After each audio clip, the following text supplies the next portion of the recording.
अभिजीत, अगर ये conflict escalate होता है, तो आपको लगता है कि मिडल ईस्ट में पहली बार मतलब इस न्यूक्लियर थ्रेशोल्ड के करीब पहुंच सकता है?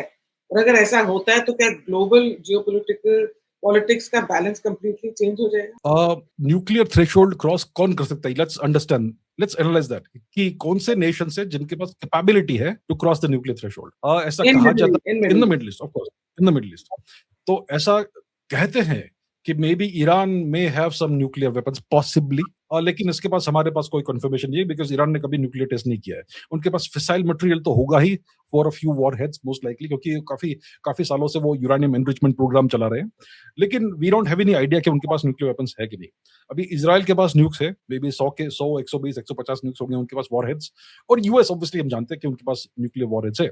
तो मोस्ट लाइकली अगर किसी ने न्यूक्लियर थ्रेशोल्ड क्रॉस किया मिडल ईस्ट में, तो वो या तो यूनाइटेड स्टेट्स होगा या फिर इजराइल होगा, राइट। अभी हमें सोचना है कि इन सर्कमस्टांसेस में वो न्यूक्लियर थ्रेशोल्ड क्रॉस करना चाहेंगे, राइट। क्योंकि ईरान तो मोस्ट लाइकली न्यूक्लियर अटैक नहीं करेगा, तो somebody has to start this।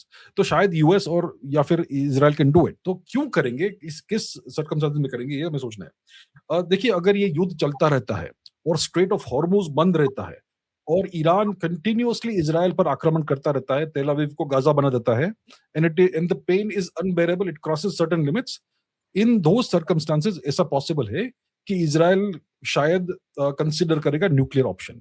उनके पास डेफिनेटली मीन्स ऑफ डिलीवरी है, they can deliver the nuclear weapons to the targets in Iran.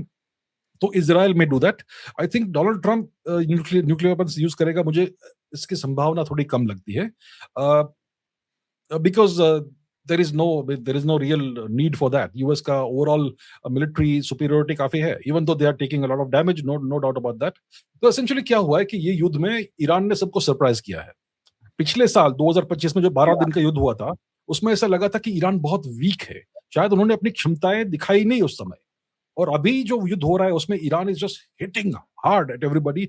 उन्होंने जितने भी गल्फ नेशन से जहां पे यूएस बेसेस है उनके ऊपर आक्रमण किया है, अमेरिकन बेसेस पे आक्रमण किया है, अमेरिकन रेडार्स को नष्ट किया है। इजराइल के ऊपर काफी हैवी एवरीडे बॉम्बार्डमेंट हो रही है।